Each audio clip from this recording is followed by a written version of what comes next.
안녕하세요. 석경대학교 김기은입니다.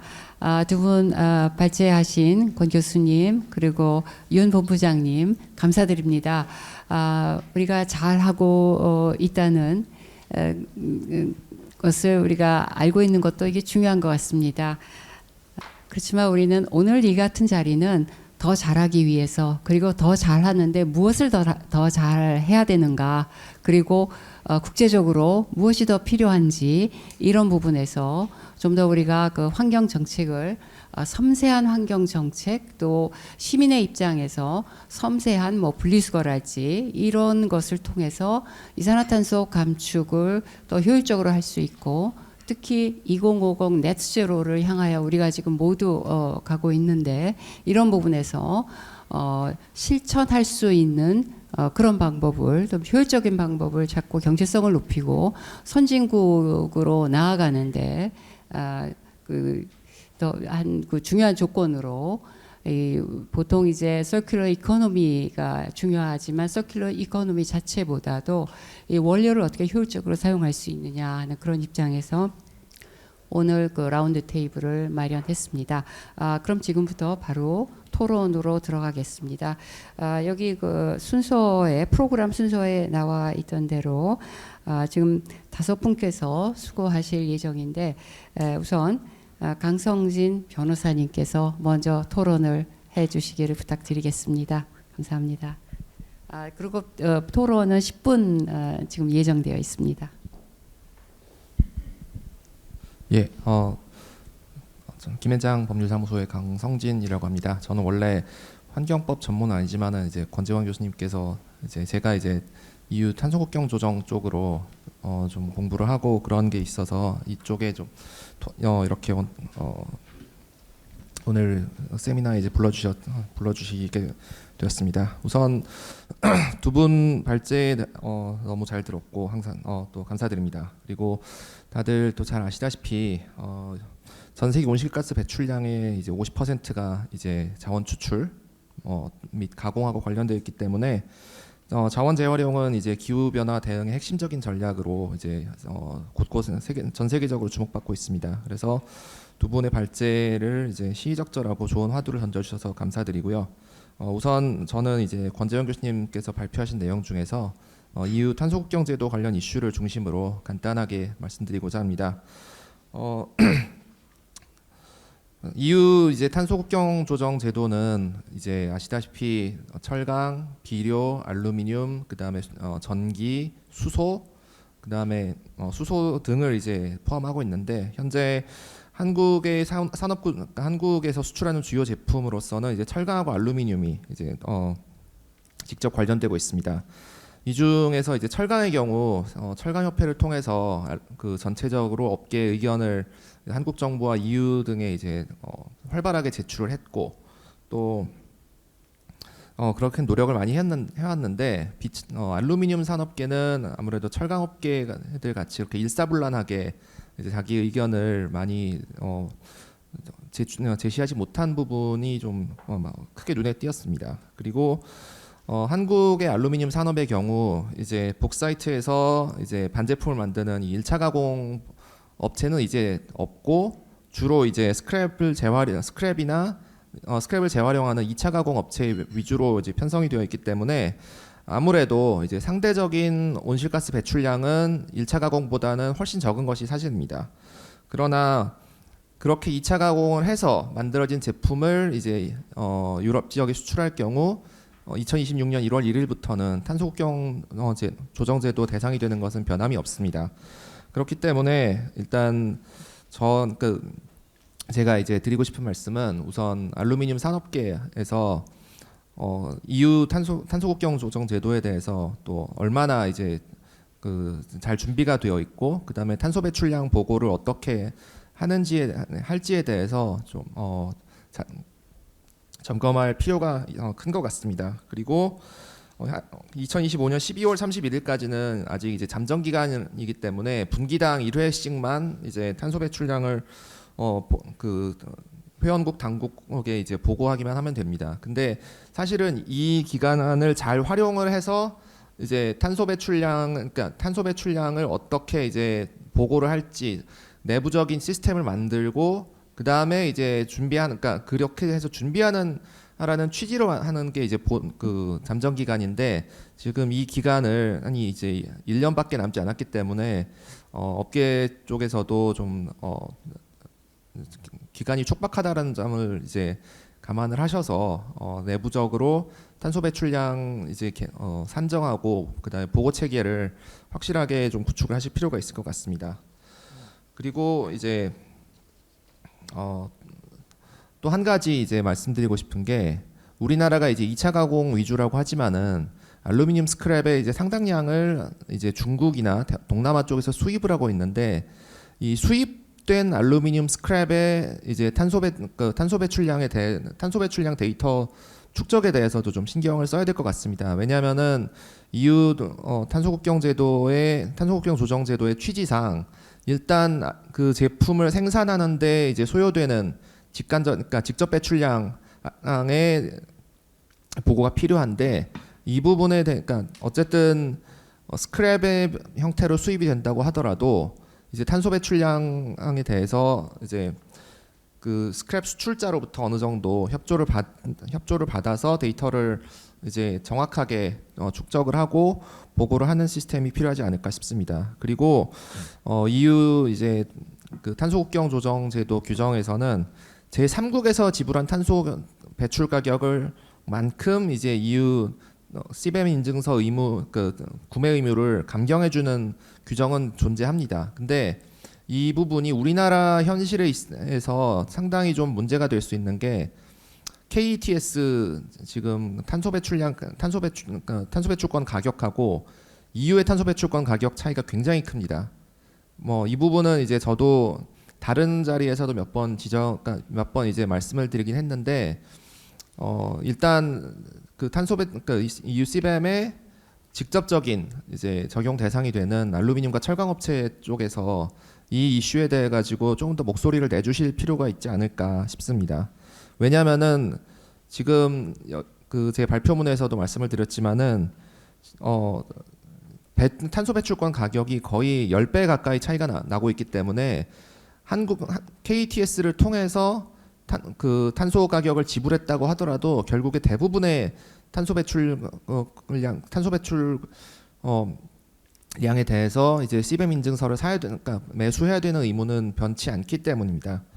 그래서 또한 이제 EU는 2034년까지 배출권 무상할당을 철폐할 예정인데 한국은 아직 그 NDC에서 이 배출권 무상할당을 어떻게 이제 페이즈아웃 할지에 대해서도 지금 정하지 못하고 있다라는 점에서 어쨌든 업계에서 정부에다가 조금 더 강하게 의견 제기를 해주셔야 될 것 같습니다. 그다음에 이 자리에서 이제 많이 지적하진 않았는데 우리나라 이제 알루미늄 생산 업체들에서 이제 사용자들의 아리백 관련 부담을 좀 감경시켜주기 위해서 알루미늄 생산에서 그 사용되는 이제 전력원에 대한 정보도 어느 정도 이제 공유를 해줄 필요가 있지 않을까 싶습니다.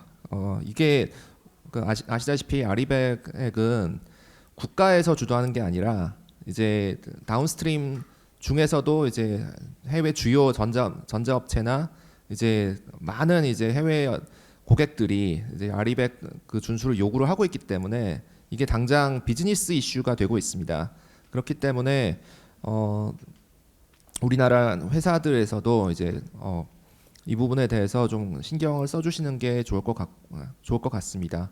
그리고 예, 이상입니다. 네, 감사합니다. 네, 변호사님 감사합니다. 2026년 그 EU CBAM 인증과 그리고 아리백 중심으로 해서 무엇을 준비해야 되는지를 중심으로 해서 토론해 주셨습니다. 다음에는 서울연구원의 김고은 박사님께서 수고해 주시겠습니다. 네, 안녕하세요. 서울연구원의 김고은입니다. 일단 저 그 프린트물에 제가 이렇게 양력을 많이 적은 적이 없는데 오랜만에 많이 적었더니 제가 회장이라고 나가가지고요. 두 학회 다 이사인데 회장님들이 제가 회장님 자리를 찬탈하려고 요즘 같은 시국에 더 조심스럽네요. 네, 오해가 있었다는 점 좀 한번 지적드리고 되게 크고 넓은 주제에 대해서 말씀드리자 보니까 어디서 어디까지 말씀드려야 될지 되게 고민스러웠습니다. 일단 지난번 환경정책학회에서도 그 토론을 하면서 말씀드렸는데 순환경제에 대한 건 아직 개념 수준에 머물러 있는 것 같다. 그 다음에 한국에서의 순환경제 체계로의 전환에 대해서 고민은 해야 되지만 이 넘어가는 부분에 대해서 사회적 합의와 그 과정에서 주요 주체들의 역할에 대한 고민들은 아직 구체화되지 않은 것 같다라는 말씀을 드렸는데요. 그 부분에 대해서 좀 다시 말씀드리는 걸로 오늘 토론문을 적어봤는데 일단은 첫 번째로 말씀드릴 거는 그 김재원 교수님의 발제에서 그렇게 경제성을 가지고 이제 국가적인 차원에서 무역에서 수지가 얼마나 달라지는 거를 계산하기 시작했다는 건 저는 반갑다고 생각합니다. 하지만 그 순환경제라는 개념 자체가 기존에 우리가 어떤 생산, 소비, 유통, 폐기, 자원화로 이루어지는 과정이 기존의 재활용 경제일 때에 비해서 훨씬 복잡해지고 길어진다라는 걸 의미한다고 생각합니다. 그 길어진다라는 거는 경제성 분석을 할 때도 그렇게 무역이라고 하는 시점을 가지고 단면을 보는 것도 중요하지만 실제로 이게 폐기된 자원이 경제 체계로 다시 돌아와서 생산 과정에 다시 투입되는 과정 전반에서의 수익과 비용이 어떻게 발생하는지에 대한 검토가 좀 더 시나리오적으로 계산이 될 때야 비로소 경제성 분석이 좀 더 의미를 가진다는 생각이 듭니다. 그래서 국가 차원에서는 일단 단편적으로 무역 수지가 그만큼 그런 것도 있지만 솔직히 지금 폐스크랩을 수출하는 사람들도 우리나라 경제에 이득을 주고 있는 건 사실이거든요. 그래서 기존의 각종 산업에서 알루미늄 재활용과 안전한 폐기에 역할을 했던 각종 산업과 지자체에 드는 비용과 거기로 인한 수익이 지금은 1년 단위로 바로 짧게 계산이 되었지만 그게 다시 자원으로 돌아오는 순환경제 체계로 전환될 경우에는 좀 더 많은 주체들이 결합이 되고 그랬을 경우에 실제로 우리가 좀 더 높은 수준의 순환경제로의 전환을 통해서 재생 원료로 고품질로 자원화되는 것과 그 밑에 품질로 재활용되는 것, 그 밑에 품질로 1차 재활용만 되고 폐기되는 것까지를 다 포함한 사이클이 장기에서부터 중기, 단기로 다 다르게 시나리오가 있고 거기에 드는 비용과 편익은 다르게 계산되는 겁니다. 그래서 단기적으로는 기존의 재활용 체계가 유지되는 게 제일 비용이 저렴할 거라는 생각은 듭니다. 그래서 기존의 재활용 체계가 가지는 이점은 지금 여러 가지 얘기해 주셨지만 일단 밀어내는 거거든요. 여기 환경부에서도 오셨고 서울시 같은 지자체 입장도 뭐냐면 최대한 우리가 발생시킨 폐자원이 우리 체계 내에서 문제를 일으키지 않는 선에서 잘 관리해서 재활용 시장으로 밀어내고 그 시장에서 지금 현재의 시장의 논리로 그 재활용 자원이 최대한 업계로 가든지 아니면 외국으로 수출된다 할지라도 우리 사회가 그거를 떠안고 있음으로써 생기는 그 비용 부담을 줄이는 방향으로 기존의 관리 시스템이 있었다는 겁니다. 그래서 양적으로 재활용으로 밀어내는 단계에서의 경제성을 우리는 구축해왔고 그 과정에서 우리 사회가 부담했던 거는 수집 운반 비용을 특히 지자체에게 그 비용을 책임으로 부과시키면서 그 수집 운반 자격을 가진 사람들이 지자체와 같이 대행으로서 역할을 하면서 그 비용이 공공에서 많이 투입이 됐고 또 절반은 민간에서 민간 선별장을 통해서 시장으로 흘러가게끔 하는 게 있었습니다. 그래서 오늘 말씀드린 두 번째 발제 EPR에서 민간 선별장에게 주로 지원금을 지급하면서 제대로 흘러가게끔 수집에 따른 지원금 인센티브를 통해서 재활용 시장으로 폐알루미늄이 흘러가게끔 하는 중간 역할을 해왔었는데 EPR이 중요하죠. 그렇지만 EPR 제도만으로는 그 공공에서 기존의 수집 운반을 통해서 재활용 단계로 밀어내는 그 양적 재활용 부분에 기여하는 부분은 사실 큰 인센티브가 없는 건 사실입니다. 왜냐하면 EPR 제도는 의무량 보면 되게 높죠. 하지만 지금 현재 EPR 제도가 그대로 계속 유지된다면 매년 거의 똑같은 비율로 의무 이용을 하게 되고 민간 선별장에 들어오는 사람들에게만 그냥 매년 똑같은 의무량이 그냥 연말이 되기 전에 소진되면 끝나는 형태로 되고 있거든요. 그래서 시장에 인센티브를 주려면 매년 인센티브 양이 높아지든지 아니면 지금 플라스틱에서 시작한 것처럼 EPR이 물질 재활용 중에서 투명 페트처럼 바툴 투 바툴 고품질 자원화를 하는 경우 그 다음 물질 재활용 그 다음에 그 열 재활용이라고 하는 TR에 대해서 차등으로 그 지급을 하는 식으로 시장에게 인센티브 변화를 주지 않으면 기존에 매년 똑같이 반복되는 민간 선별장에 대한 지원 인센티브는 시장 변화에 큰 영향을 주지 못할 거라는 생각이 듭니다. 그래서 그 민간 선별장에 대한 부분들을 보다 적극적으로 여기 이제 환경부와 코라가 어떻게 할 것인지에 대한 고민이 플라스틱과 같은 사례로 좀 고민이 될 필요가 있지 않는가라는 생각이 들고 저는 이제 되게 반갑게 생각하는 게 포장재 시장에서 그렇게 다양한 알캔과 철캔 포장재가 많아지고 있는 거 앞으로 플라스틱 부분의 순환 경제가 가속화되면 가속화될수록 금속캔과 종이류 포장에 대한 수요는 좀 더 폭증할 거라는 생각이 듭니다. 이미 많아졌고요. 그래서 그 대체 자원으로서의 타 재질 재활용에 대한 부분도 같이 환경부랑 코라가 타이트하게 관리하지 않으면 풍선 효과가 발생할 가능성도 높기 때문에 플라스틱과 타 그 대체 자원 포장재에 대한 재활용도 좀 더 적극적으로 특히 고품질 자원화의 원칙을 가지고 차등 지급하는 쪽으로 가야 된다는 생각이 듭니다. 그리고 순환경제법에서 다루고 있는 순환 자원이 또 마지막 나머지 그 관리되지 않은 파편이라고 생각이 듭니다.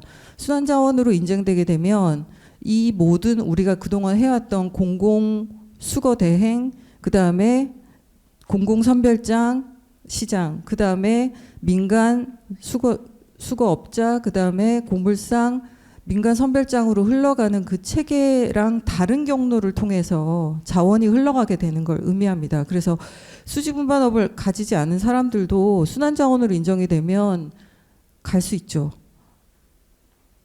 충분히 이동하고 시장으로 순환자원을 좀 더 재활용 시장, 재생자원에 투입할 수 있는 인센티브가 생깁니다. 근데 순환경제촉진법에서 그 부분에 대한 거를 실제로는 사실 EPR과 충돌이 있는 부분도 있고요.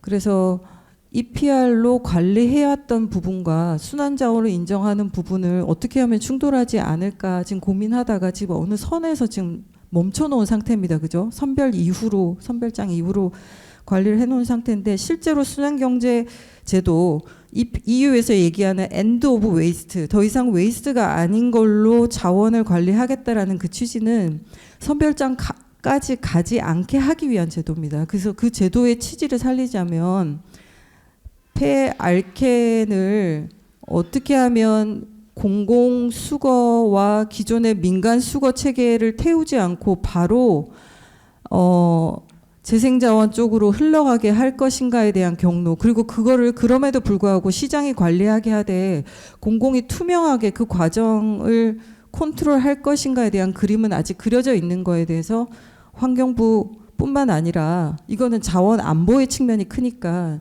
산자부와 같은 그다음에 그 무역을 관리하는 부서가 그 자원에 대한 그림은 같이 그리고 그 경로가 앞서 변호사님이 얘기한 것처럼 시벤과 같은 온실가스 배출량 보고 체계에도 일일이 다 기록이 돼서 무역을 하는 업체에게 도움이 되는 방향으로 가야 될 게 아닐까라는 생각이 들고 이 모든 과정에 대한 전환의 컨트롤 타워 역할은 사실상 환경부에게밖에 기대할 수 없는 현실이지만 그 그림이 아직 나와 있지 않은 상황이라는 게 되게 안타깝습니다. 그래서 긴 말씀 드렸지만 자료로 대신 하고요. 서울시 같은 지자체는 실제로 고품질 자원화에 대한 요구를 충분히 대응할 정책적인 의지는 있다고 생각합니다. 그리고 그런 폐자원을 수집할 만한 수거 지점이나 그런 걸 좀 만들고 세분화하려고 노력하고 있습니다. 그렇지만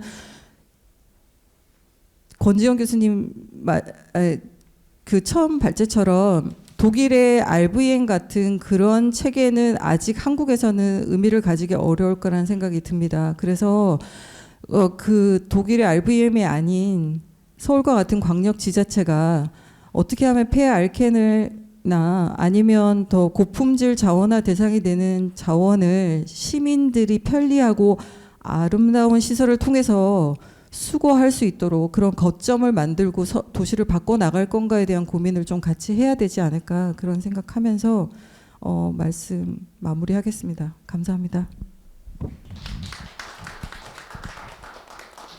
네, 김 박사님 감사합니다. 근데 지금 김 박사님 그 말씀하신 선별장에 대한 거, 인센티브에 대한 거, 또 이 순환 자원에 대한 이런 부분 폭넓게 말씀 주셨습니다. 앞으로 좀 그 스페시픽하게 포커스를 맞춰서 이런 그 자리를 더 자주 마련해야 될 것 같습니다. 우리가 발전하기 위해서는. 그래서 오늘은 캔투캔에 대해서 좀 집중을 하도록 하겠습니다. 말씀 감사합니다. 다음에 여기 원래는 세 번째로 백유나 오비맥주 이사님께서 토론을 하시기로 하셨는데 지금 외국 출장을 급하게 가셔서 오늘 최민기 대리님께서 오셨습니다. 시간 내주셔서 감사합니다. 그럼 최민기 대리님 토론 부탁드리겠습니다.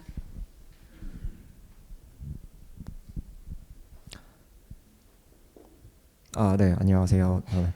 오비맥주 백윤아 이사님을 대신해서 참석하게 된 최민기 대리라고 합니다.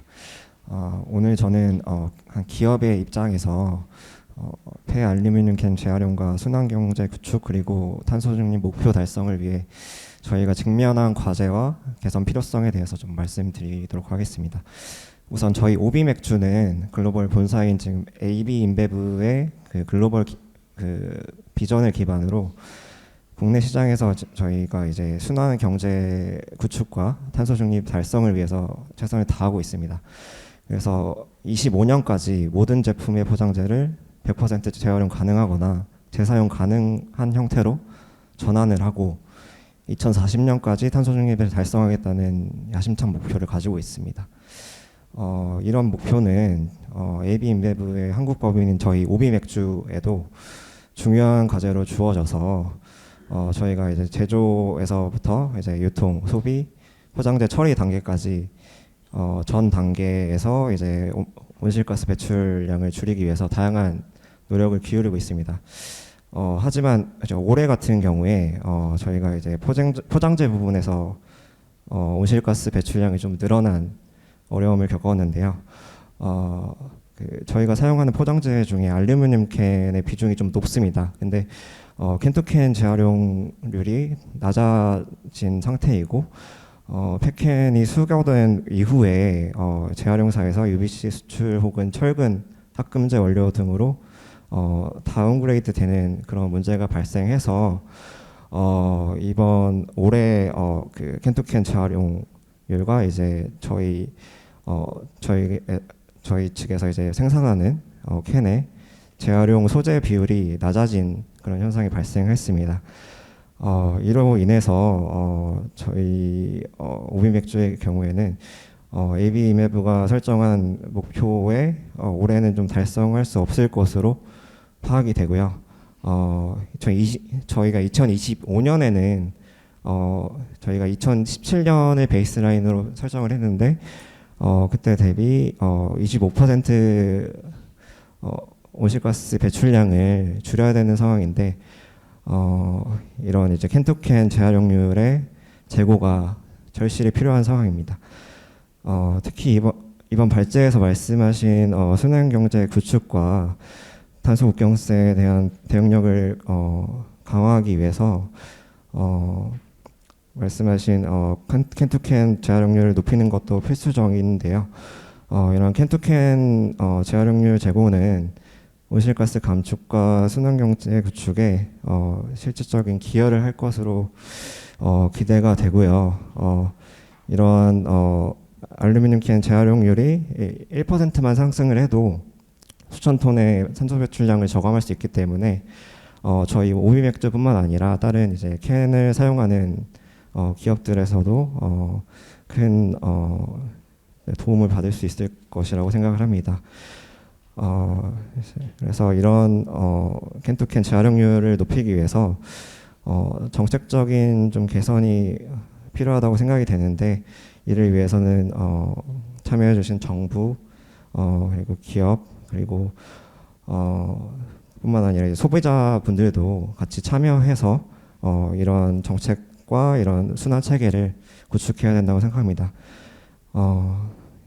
캔투캔 재활용률이 지금 수준에 머문다면 저희 오비맥주와 글로벌 본사인 AB 인베브의 탄소 중립 목표 달성에 큰 도전에 직면할 것이고요. 저희뿐만 아니라 국내에 있는 기업들도 이런 이제 재활용 소재 비율과 이제 탄소 중립 목표를 가지고 있는 기업들이 많을 것이기 때문에 많은 도움을 주셨으면 좋겠습니다. 감사합니다.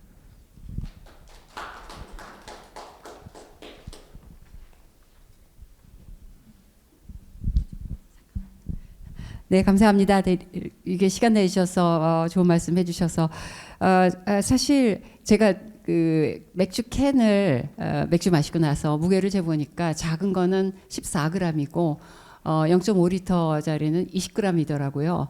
그러니까 우리나라에서는 이제 수출하는 입장에서, 기업의 수출하는 입장에서 어떻게 하면 가볍게, 이것도 역시 탄소 감축의 로지스틱도 탄소 발생하고 관련이 있으니까 많이 수출할 수 있을까 하는 부분에서 왜 저 알루미늄 캔의 수요가 더 높아지고 있는지 세계적으로 아까 저 사료 말씀하셨지만은 앞서서 그 식품이랄지 뭐 음료랄지 이 부분에서 수요가 지금 계속 증가하고 있어요. 알루미늄 캔의 시장이 증가하고 있더라고요, 국제적으로. 그래서 그런 부분에서 이 캔투캔의 재활용을 좀 더 탄소 입장에서, 탄소 분야에서 효율적으로 하는 거는 그 중요한 과제라고 생각됩니다.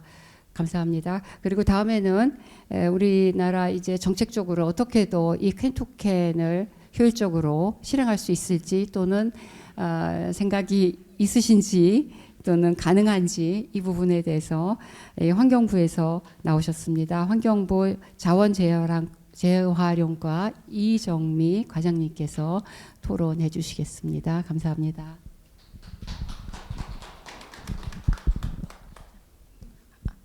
예, 안녕하세요. 저 환경부 자원재활용과장 이정미입니다.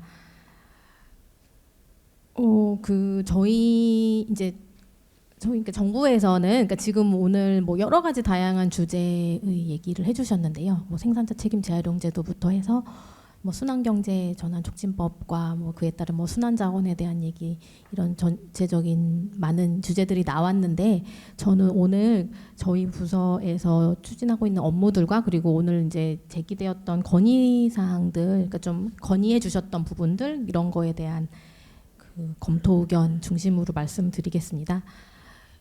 아까 이제 유통센터에서 발표를 해주셨는데요. 그 생산자 책임 재활용 제도라는 게 2003년도에 처음 시작이 됐고, 당시 처음에 시작이 될 때는 그 재활용에 더 초점을 맞춰서, 그러니까 발생한 폐기물을 어떻게 이제 잘 처리 재활용할 것이냐에 초점이 맞춰져서 시작이 되었던 게 맞고, 근데 그 이후에 이제 뭐 글로벌, 그러니까 전 세계적으로 그런 뭐 순환경제 이슈라든지 이런 게 이제 계속 그 논의가 활발히 이루어졌고, 우리나라에서도 그러니까 사후에, 그러니까 처리 재활용의 개념뿐만 아니라 제품이 처음 만들어지는 단계부터 재활용이 용이하도록, 또한 그러니까 다시 원료로 투입될 수 있도록 그렇게 이제 만들어져야 된다라고 해서 그 재활용 용이성 평가 등급 제도라는 거를 저희가 2018년도에 처음 도입을 했어요. 18년도 맞는지는 정확하게 모르겠지만, 그래서 그게 이제 제품을 봤을 때 이게 재활용이 잘 되냐, 잘 되지 않느냐, 이런 것들을 평가해서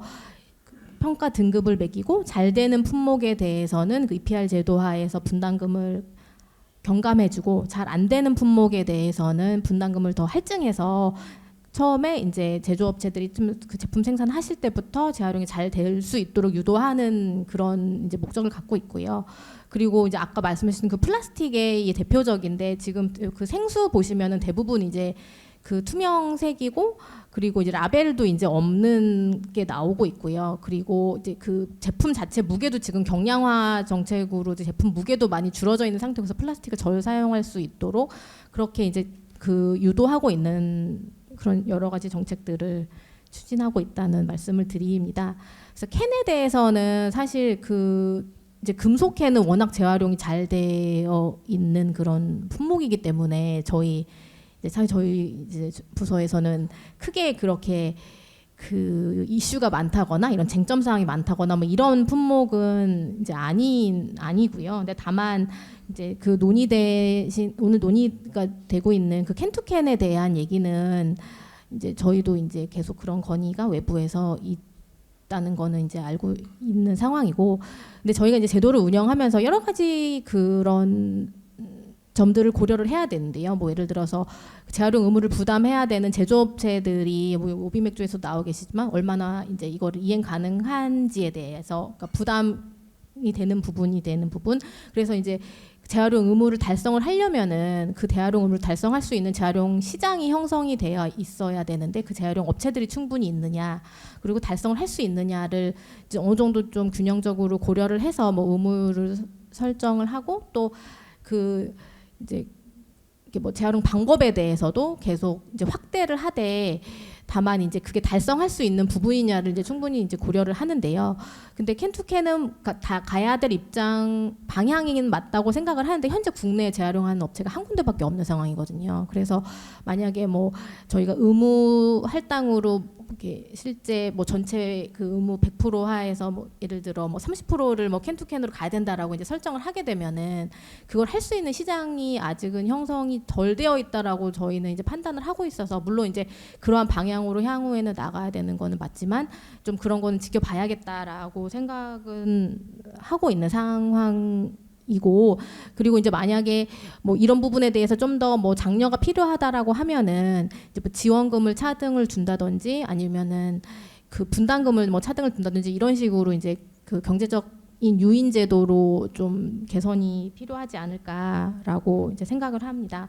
그리고 수출에 대해서도 이제 말씀을 주셨어요. 그래서 사실 가장 바람직한 거는 그러한 가치 있는 자원이 국내에서 잘 이렇게 재활용돼서 다시 이제 그 국내에서 활용될 수 있도록 하는 게 가장 이제 바람직한데 저희 그 EPR 제도 자체가 재활용 방법으로 수출이라는 방법으로 인정을 하고 있어요. 근데 이 부분은 뭐 아시겠지만 2019년 20년도에 그때 한창 그 폐기물 대란이 발생을 해서 저희가 이제 분리수거해서 배출한 그런 그 분리수거 품목이죠. 그건 것들을 이제 실제 재활용 업체들, 그러니까 수거 업체들에서 이게 돈이 안 되다 보니까 이제 수거를 안 하고 그러다 보니 이게 적체가 돼서 뭐 사회적으로 문제가 됐었던 적이 있었는데 그런 그 시장의 안정성 이런 측면에서 이제 수출이라는 방법도 왜냐하면 그렇게 수출이 되지 않으면은 또 어느 순간에 이렇게 반목 현상이 일어나서 좀 문제가 생길 수 있다라고 판단을 하니 그런 부분들을 인정을 하는데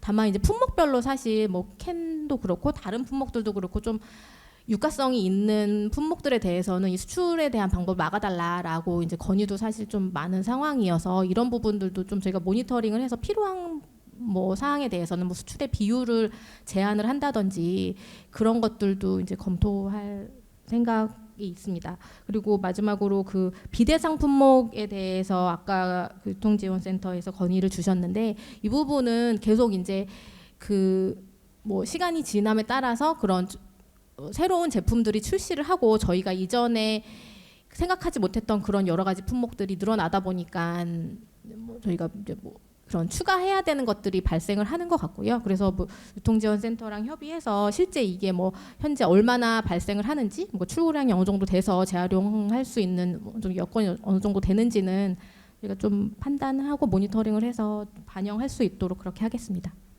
감사합니다.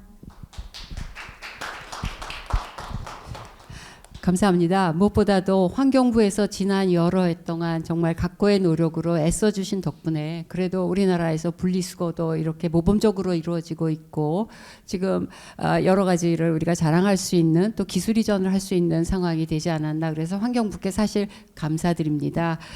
지금 이런 오늘 같은 자리를 마련한 이유는 우리나라에서 모범적으로 하고 있음에도 분리수거를 모범적으로 하고 있고 자원을 모범적으로는 아니지만 많은 부분 재활용하고 있음에도 불구하고 이것을 좀 더 잘하기 위해서 특히 이산화탄소의 그 관점에서 탄소 감축을 더 이뤄내기 위해서 그리고 국제적으로 그 국제 무역을 좀 더 활발하게 하기 위해서 여러 그 필요한 조건들이 필요한 뭐라 그럴까요? 제품 내지는 필요한 요건들이 있는데 그 중에 하나가 캔투캔 분리수거입니다. 그래서 오늘 주제로 캔투캔 분리수거에 대해서 우리가 주제를 다루는 것이고요. 그리고 그 한 회사라고 말씀을 하셨는데 그 부분 사실 한국 사회에서 조심스러운 부분이죠. 한 회사를 뭐 지원하기 위해서 이렇게 하느냐 하는데 그렇게 보기보다는 과거에 우리나라에서 중소기업이 훨씬 많았습니다. 그러한 그 중소기업들이 여러 과정을 거쳐서 지금 현재 그 한 회사에서 이 일을 담당하고 있는데 이런 그 회사를 지원한다는 그런 관점보다는 전체적으로 좀 통합적인 관점에서 볼 필요가 있다고 생각됩니다. 그래서 그런 부분에 대한 부담보다는 좀 더 미래지향적으로 탄소 감축과 캔투캔 분리수거의 그 주제를 다루면 좀 더 좋지 않을까 생각합니다. 말씀 감사합니다. 다음에는 한국자원순환재활용연합회 총회장님이신 장준영 회장님께서 토론해 주시겠습니다. 감사합니다. 네, 안녕하세요. 장준영입니다. 저는 평소에 또 재활용 현장을 대변해서 활동을 하고 있기 때문에 오늘 토론도 재활용 현장 입장에서 토론을 하도록 그렇게 하겠습니다. 제 토론 자료가 지금 떠 있는 것은 바로 돼 있는데 아마 책자에는 좀 표가 그냥 앞뒤로 바뀌어 있는 것 같습니다. 뭐 참조해 주시고요. 그 토론 자료 이제 첫 번째 그 표에 보면은 알루미늄 이제 재활용률이 78%로 이렇게 돼 있는데 78%는 이제 전체 재활용률보다는 EPR 시스템을 통한 재활용률이라고 봐야 되겠죠. 그래서 우리가 이제 EPR 시스템을 거치지 않고 재활용되는 것들이 상당히 있습니다. 그런데 그 업체들이 지금 EPR로 흡수가 안 되기 때문에 아마 재활용률이 좀 낮게 책정되어 있다고 보아지는데 알루미늄 캔에 지금 그 두 번째 표에 보면은 알루미늄 캔의 지원금이 EPR 그 재활용업체 지원금이 128원에 불과합니다. 이 128원은 매출가의 한 5.6% 정도뿐이 안 됩니다. 그래서 재활용을 EPR을 거치지 않는 EPR 회원사로 되어 있지 않는 재활용 업체들이 EPR로 들어오기가 그렇게 매력적이지 못하다. 저 지원금 가지고서는 그래서 지금 철캔 같은 경우에는 그 매출가의 31% 정도가 지원금이거든요. 알루미늄 캔은 5.6%에 불과하다. 그래서 이러한 부분을 이러한 분담금이나 지원금을 좀 현실화시키는 개선책이 필요하지 않겠나 이런 생각을 해봅니다. 다음으로 아까 윤상원 본부장께서 발표를 해주셨듯이 EPR 또 우리 또 이정미 과장님도 말씀해 주셨고요. EPR 적용 캔의 그 알루미늄 재질 그 포장의 유형이 지금 굉장히 다양해지고 있죠. 뭐 예를 들면 밀키트 용기라든가 반려동물 사료캔이라든가 살충제 방충제 스프레이 캔, 면도 크림 캔, 또 카페에서 사용하는 음료 포장용 캔시머 이런 것들이 지금 다양하게 지금 나오고 있거든요. 그런데 또 앞으로 이제 플라스틱 용기 감축의 경향으로 간다면 좀 더 금속캔 포장재가 증가가 되지 않겠나 하는 그런 조심스러운 예측도 해봅니다. 이들은 대부분 이제 그 금속캔과 그 철캔과 알루미늄 캔이 같이 이제 배출돼 가지고 이렇게 그 지금 이 분류가 되는데 어차피 이제 그 캔 외에 것은 별도로 또 분리를 해야 되는 그런 번거로움이 있거든요. 그래서 앞으로 좀 잘 검토를 하셔서 이러한 부분을 확대를 좀 EPR 그 품목의 확대를 건의드려 봅니다.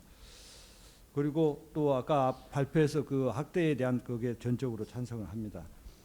그다음에 이제 알루미늄 캔의 캔투캔 재활용은 탈산재라든가 합금 원료 사용에 비해서 부가가치가 상당히 높고, 그다음에 탄소 배출 감소라든가 순환경제 구축이라든가 뭐 아까 국경세라든가 이런 부분에서 효과적이지만, 지금 해당사가 앞에서 말씀하셨듯이 다국적 기업인 그 노벨에스 코리아 한 군데뿐이거든요. 그래서 거기에 또 납품하는 처분량은 한계가 있고, 또 지금 캔투캔을 하려면 상당히 고품질의 수집 선별이 요구가 됩니다. 그런데 현실적으로는 그렇게 지금 따라가지 못하고 있거든요.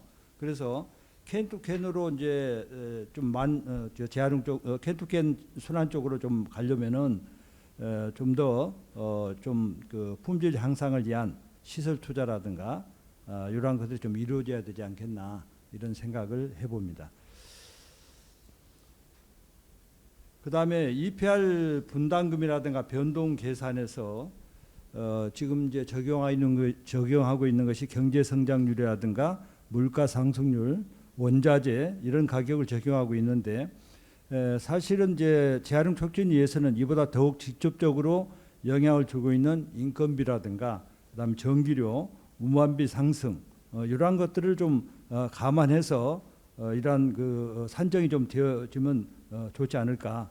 그래서 그렇게 해서 재활용 향상을 좀 추구하는, 그러니까 그렇게 되면 오히려 재활용이 많이 향상될 것이다, 이렇게 좀 생각이 돼서 이러한 개선도 검토 추진되었으면 하는 바람이 있습니다.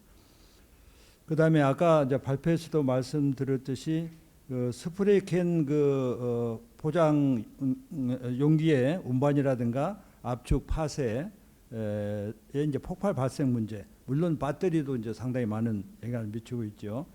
그래서 이러한 그 폭발 문제는 이제 운영상의 리스크라든가 또 이로 인해서 해당 업체 그 하재 보험까지 기피당하는 이런 부분들이 있거든요. 그래서 상당한 이제 운영 어려움이 발생하고 있는데, 이 방지를 위해서는 이제 첫째로는 그 제조 단계의 안전성을 고려한 생산성이 이루어져야 됩니다. 그다음에 두 번째로는 스프레이 캔의 배출 시 위험성 해소를 위한 배출 요령 및 홍보가 이루어져야 되겠지만, 나아가 이 제조 시 안전성 개선이 이루어지지 않는 제품군에 대해서 생산업체가 위험 비용을 부담하는, 재활용 비용을 부담하는 그런 분담금의 가산 등의 방법이 좀 도입하는 것이 어떨까, 그런 생각을 해봅니다. 그다음에 아까 권정윤 교수님 발표에서 수입 수출 부분이 나왔는데, 사실은 지금 그 수출이 좀 되고 있는 이유는 우리나라 그 지금 현장에 재활용 그 가격 평가가 좀 낮게 돼 있습니다. 그래서 이 캔투캔이라든가 우리나라 재활용 현장보다는 수출이 더 이득이 되기 때문에 지금 수출을 하고 있는 거거든요. 그래서 우리나라 그 재활용의 재활용 비용을 좀 상향시키는 그런 노력이 좀 필요하지 않겠나, 이런 생각을 해봅니다. 할 말은 좀 더 있습니다만은 이상으로 제 토론을 마치도록 하겠습니다. 감사합니다.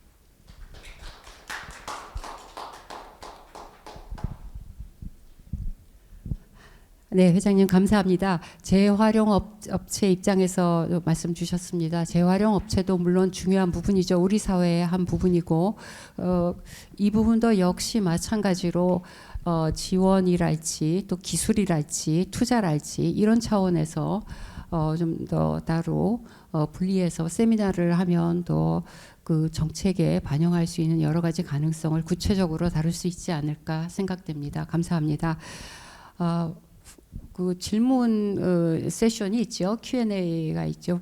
플로우라고 해야 되겠죠. 혹시 질문 있으신 분들 질문해 주시고, 그리고 답을 하신 다음에 제가 정리를 하도록 하겠습니다. 혹시 질문 있으실까요?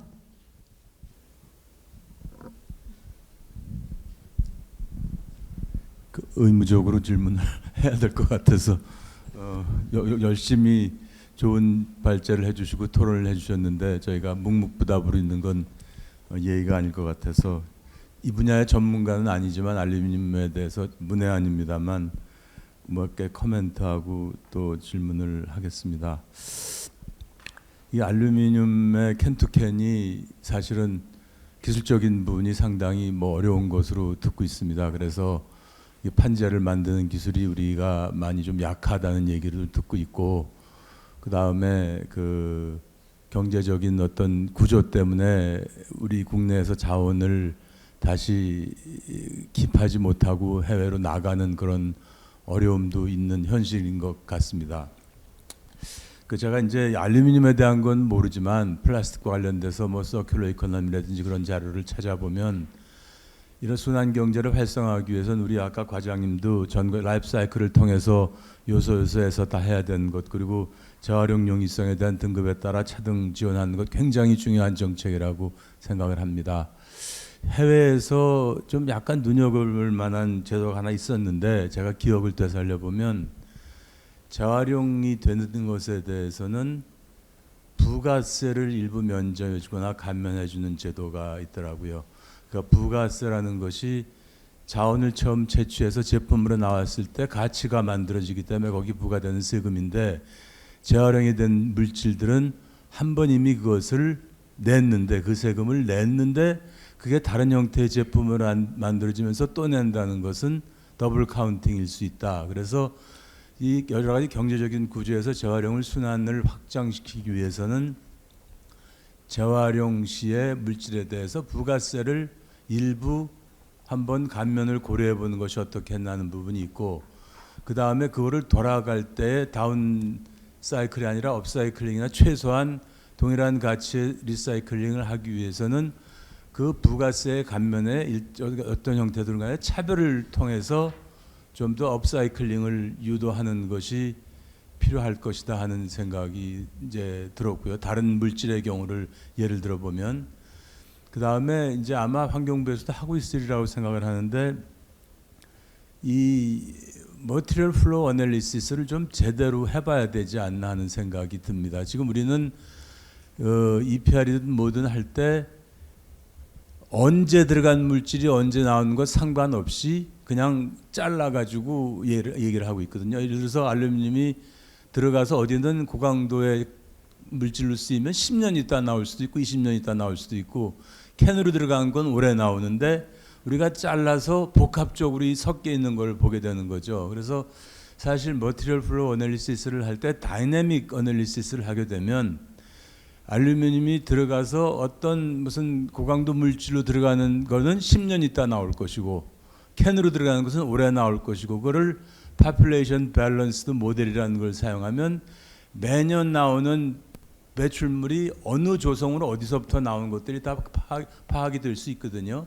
그래서 그런 정책적으로 다이내믹 머티리얼 플로우 어널리시스를 하면 배출물이 앞으로 어떻게 예상될 것이고, 그 다음에 어떤 수요가 있을 것이고 해서 정책을 좀 세우기가 좀 좋지 않을까 하는 생각이 들고, 그 다음에 재활용과 관련돼서는 제가 항상 주장하는 겁니다만, 세컨더리 마켓에 대한 어떤 시스템을 구축해 주는 것은 정부로부터 꼭 해야 되지 않나 하는 생각이 듭니다. 지금 재활용이 돼도 재활용하는 업체들이나 이런 것은 굉장히 영세하기 때문에 시장의 흐름에 굉장히 취약한데, 거기에 파이낸셜리 어떤 보험이든 펀딩이든 또는 아니면 재활용 시장들이 어떻게 구성되어 있고 어떤 것들이 나오는지를 실시간으로 플랫폼화를 해주실 수 있다면 길게 보고 그런 것들이 순환을 좀 도와주지 않을까 하는 생각이 듭니다. 이것은 제가 이제 코멘트였고요.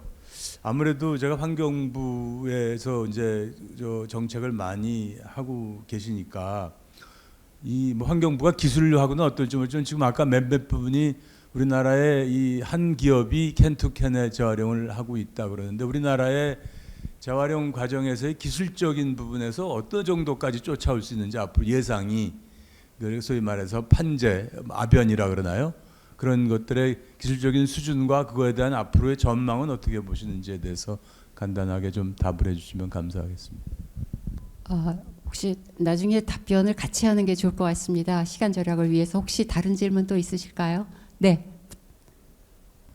예, 안녕하십니까. 저는 그 비철금속 협회에서 온 이승훈이라고 합니다.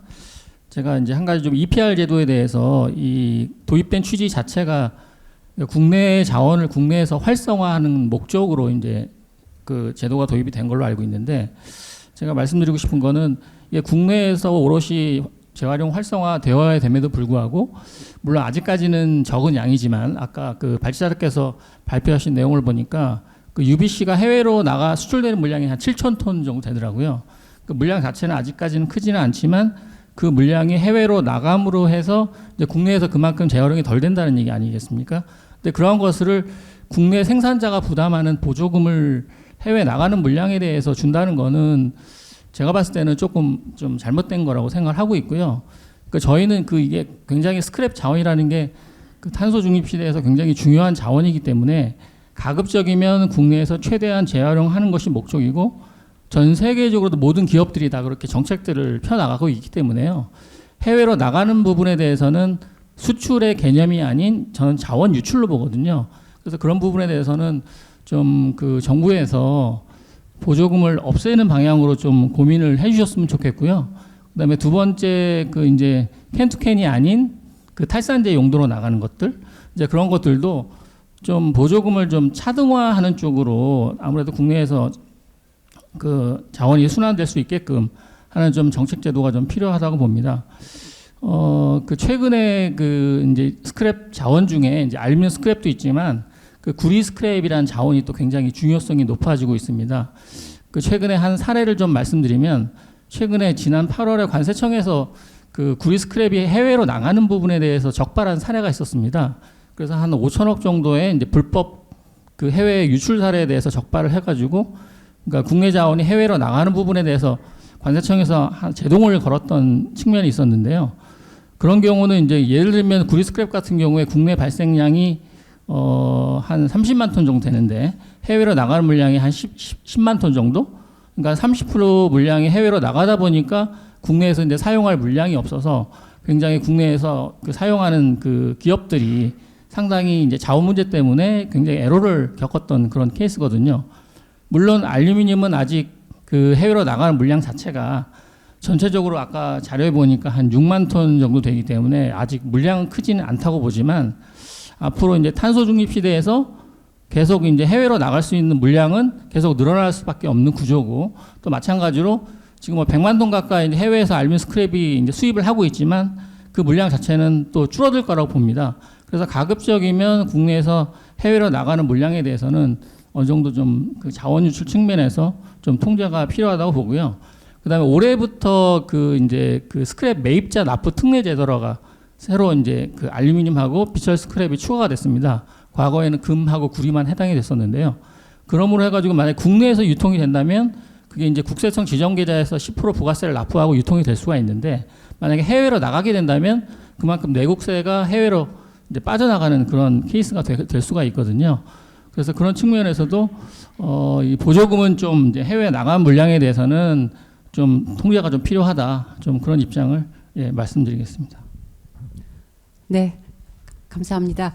혹시 다른 질문 없으실 것 같은데요. 네, 그럼 이종휘 과장님께서 이게 답변을 하실 수 있을까요? 회장님 질문에 대해서. 예, 근데 건의 주신 사항 이어서 제가 답변을 그래서 뭐 말씀 주신 게 뭐 부가세 감면이라든지 뭐 물질 흐름 분석 이런 게 필요하다라고. 예. 제가 그 부분 혹시 유통에서 설명 주실 수 있을까요? 그 캔투캔 제어. 저도 그 지금 그 이제 지원의 문제가 하나 있고 지금 회장님께서 말씀하신 기술의 문제가 하나 있는 것 같은데요. 지원의 문제는 그 아까 얼핏 과장님께서 말씀하셨는데 고려할 부분이 굉장히 많습니다. 왜냐하면 지금도 우리나라 잠시 말씀드리면 우리나라의 지원금은 독일이나 이런 데 아까 뭐 독일 비교를 했지만 단가 비교가 없어갖고 좀 그런데 우리보다 굉장히 월등하게 높습니다. 우리나라가 그 10만 원 정도의 그 생산자한테 받아서 재활용 사업자한테 지원을 해준다 그러면 물론 뭐 환율이나 여러 가지 문제가 있지만 거의 10배 가까운 돈을 생산자가 내서 수거하는 그 바닥부터 수거하는 모든 쓰레기통 하나까지 전부 다 생산자들 돈을 받아가지고 독일에 가서 쓰여 있는 대형 그 쓰레기통이나 이런 것들을 다 생산자가 냈고 수거하는 사람의 인건비 이런 것들이 다 생산자의 책임 재활용입니다. 그야말로 생산자 책임 재활용 제도인 거죠. 처음부터 끝까지. 근데 그게 뭐 일본 같은 경우에 잠깐 얘기 드리면 일본은 회수 선별 압축까지는 지자체가 역할을 합니다. 그럼 지자체는 세금을 받아가지고 지자체가 그거를 어떠한 그 품질 기준에 맞는 뭐 캔이나 뭐 일본은 캔은 뭐 EPR 품목이 아니기도 하지만 플라스틱이 됐든 압축을 해서 놓으면 그거로다가 그냥 끝인 겁니다. 그 지자체의 역할이 명확합니다. 그래서 생산자가 내는 비용이 지자체에 하는 역할만큼이 빠져가지고 비용이 좀 절감이 됩니다. 그래서 그 압축해 놓은 거를 지자체가 해놓으면 저희 같은 그 단체가 EPR을 관장하는 단체가 가서 그 물건을 놓고 재활용 사업자한테 입찰을 봅니다. 이거 공짜로 줄게. 그냥 편하게 얘기하겠습니다. 너는 얼마 할래? 너는 얼마 할래? 해서 입찰을 보는 거죠. 그래서 제일 적게 나는 최저가 입찰과 지자체가 만들어 놓은 압축 포막으로 같이 가서 재활용을 하는 그런 시스템으로 되어 있거든요. 근데 그러한 그거를 따오면서 그러한 부분들이 믹스가 되어 우리나라인데 시작 자체가 낮아가지고서 지원금 제도가 지금 사실은 해외 사례나 이런 줄 보면은 좀 낮은 편인 건 분명합니다. 그러는 와중에 지금 이제 요구하는 곳은 굉장히 많습니다. 그러니까 그 말씀하신 그런 부분들 또 매년 올라가는 단가의 인상분 뭐 재활용 업계에서는 뭐 택도 없다. 1원이 올라가고 뭐 그러면 뭐 캔 같은 경우에 몇 년 동안 동결이 되고 지원금 단가가 1원이 올라가면 그러면 100원 올라가는데 100년 걸리겠네 뭐 이런 얘기까지 해가면서 그 얘기들을 하고 있는데 그 상대적으로다가 생산자가 있다는 거잖아요.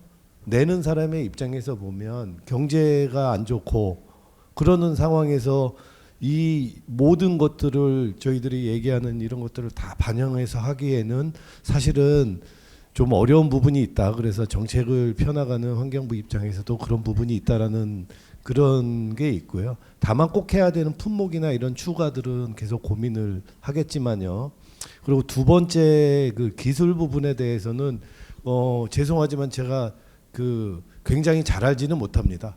근데 그 회장님께서 말씀하신 그런 부분은 외국 사례에 비하면 지금 기술 수준은 뭐 제가 뭐 수치로다가 말씀드리기는 좀 어려운 것 같고요. 전체적인 상황이 굉장히 캔투캔으로 가는 거는 이런 예를 들어보면 될 것 같습니다. 뭐 외국도 그 페트 같은 경우 아까 보면은 지금 이제 그 해서 바틀 투 바틀이라고 하는 뭐 캔투캔이나 비슷한 거죠. B2B를 하는 그런 부분들이 있는데 굉장히 어렵습니다.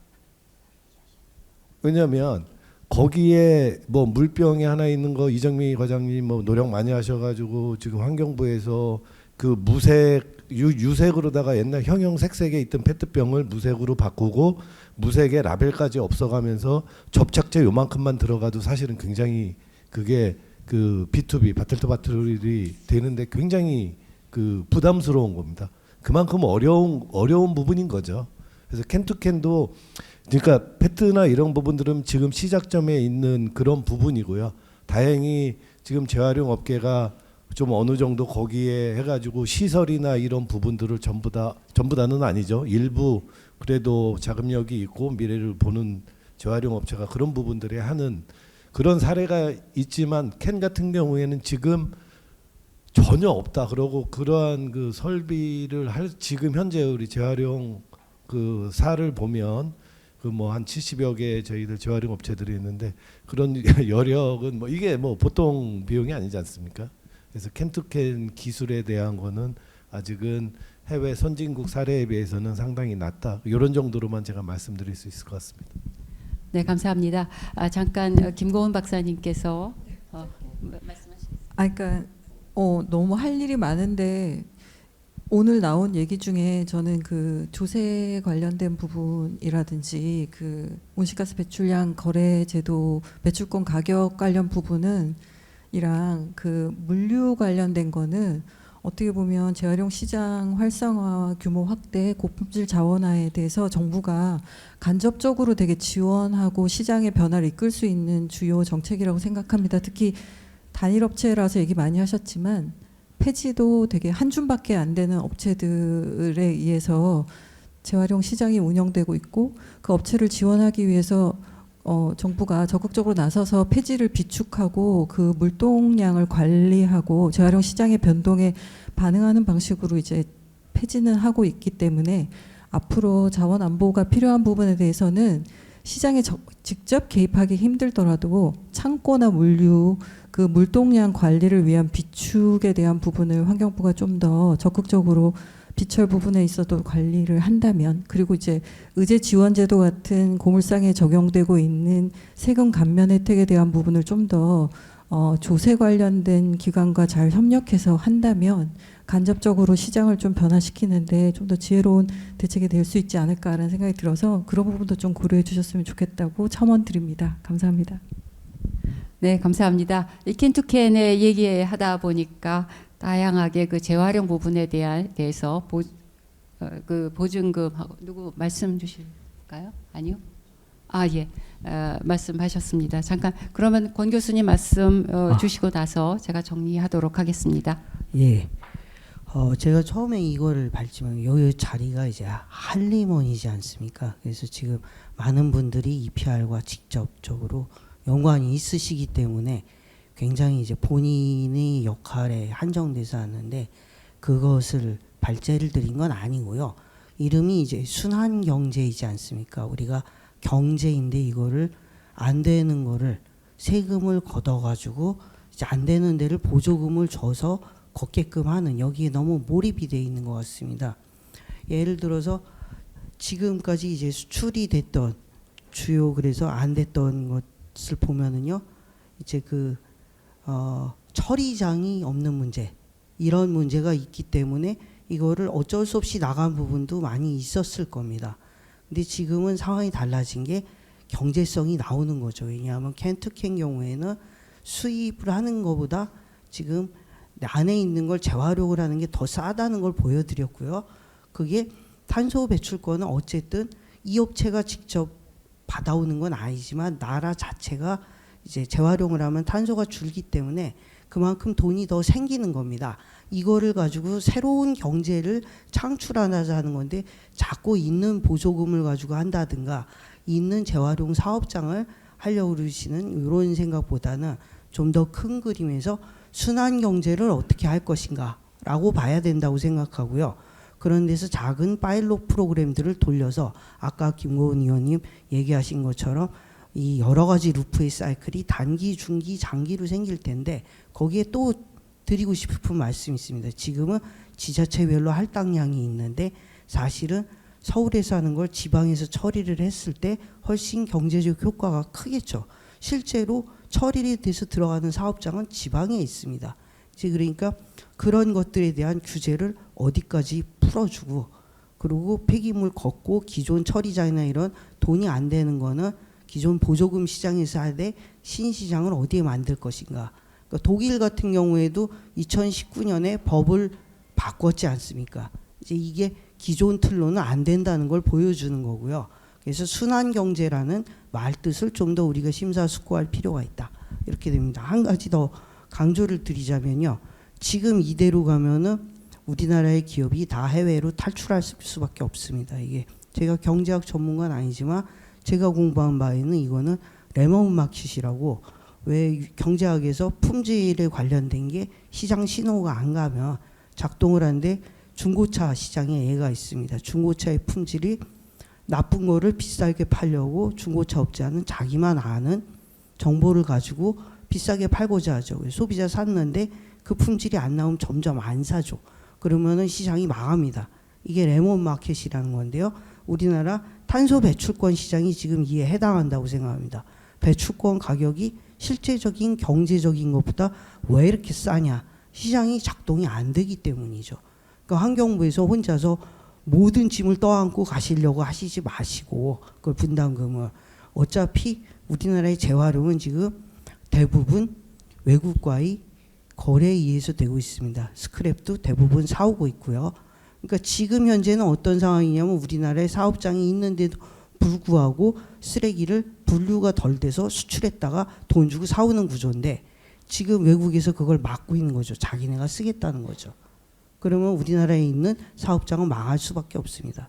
이런 큰 그림에서 좀 봐주시는 것을 제가 간곡하게 부탁을 드립니다. 네, 감사합니다. 이제 12시인데요. 제가 1분 이내에 마무리를 하겠습니다. 오늘의 이 자리는 사실 우리가 국가적으로 아까도 말씀드렸지만 2050년 탄소 중립을 향해서 지금 나아가고 있습니다. 그 과정에서 그야말로 메인스트림들이 있고 메인스트림 안에 작은 여러 가지 일들이 있는데 이 작은 부분에서 좀 더 섬세하게 기술을 통해서 기술과 사업을 통해서 탄소 감축을 해서 이것을 좀 더 효율적으로 이 목적을 또는 이 결과를 내자 하는 것이 사실 첫 번째 이슈가 되겠습니다. 그다음에 두 번째 이슈는 19세기 20세기의 산업혁명을 통해서 우리는 생산에 몰입했지만 21세기 지금 우리가 살고 있는 세대는 폐기물이 더 이상 폐기물이 아니라 중요한 자원이 되고 그리고 가능하면 그 지역에서 발생된 폐기물은 그 지역에서 다시 생산으로 연계하고자 하는 것이 지금 현재의 흐름입니다. 이런 흐름에서 우리는 좀 더 많은 제품을 더 많은 폐기물로 생산을 하자 하는 것이 이제 큰 그림이 되겠죠. 그 다음에 그 세 번째는 알루미늄에 대해서 말씀드리면 지금 현재 발생되는 폐기물을 방금 권 교수님 말씀하셨지만 스크랩 형태로 수출을 했다가 알루미늄 캔을 생산하는 업체는 또 스크랩을 수입해서 알루미늄 캔을 생산하고 또 우리나라에서 식품과 음료 생산 업체는 그 캔에 넣어서 수출을 하게 됩니다. 이런 전체적인 그 맥락에서 본다면 이게 좀 더 우리가 노력을 해야 되지 않을까. 그래서 캔투캔의 경우엔 효율성을 높여야 되지 않을까 생각됩니다. 오늘 독일에 대해서 말씀하셨지만 그 독일에서 저도 뭐 독일뿐만 아니라 다른 나라에서도 그렇게 하고 있지만 빈병의 보증금 제도가 있을 때 거기에 알루미늄 캔에 대한 보증금 제도를 같이 넣었습니다. 그래서 빈병과 똑같이 알루미늄 캔을 모아서 보증금을 이제 주게 되고 그리고 밴딩 머신을 아까 그 사진으로 보여주셨는데 어디 가서 버려야 되는 것이 아니라 장 볼 때 그러니까 슈퍼마켓마다 이 밴딩 머신이 설치되어 있어서 내가 오늘 산 것에 대해서 그러니까 장 보러 갈 때 슈퍼마켓 갈 때 밴딩 머신을 통해서 쿠폰을 받게 되고 그 쿠폰으로 장을 볼 수 있게 하는 그 시스템이 돌아가고 있기 때문에 이 캔투캔뿐만 아니라 빈병 뭐 수거랄지 또 플라스틱 그 팩병 수거랄지 이런 부분에서 순환이 효율적으로 되고 있다고 평가가 되고 있습니다. 그래서 그 대한민국에서 넷제로 2050을 우리가 향해 가고 있는데 섬세한 부분에서 어떻게 하면 좀 더 그 최적화된 기술로 최적화된 제도로 그 2050의 넷제로를 우리가 낼 수 있을지 이런 부분에서 오늘 생각하는 자리였기를 기대하는 마음으로 준비하였습니다. 이 자리를 준비하는데 애써주신 우리 안현순 실장님과 또 환경정책학회 이명재 간사님도 애쓰셨습니다. 감사드립니다. 그리고 회장님 또 우리 교수님 기획가 하시는 교수님께도 감사드리고 좋은 말씀 주신 모든 분들께 감사드립니다. 오늘 이 자리에서 이런 라운드 테이블을 마치겠습니다. 감사합니다.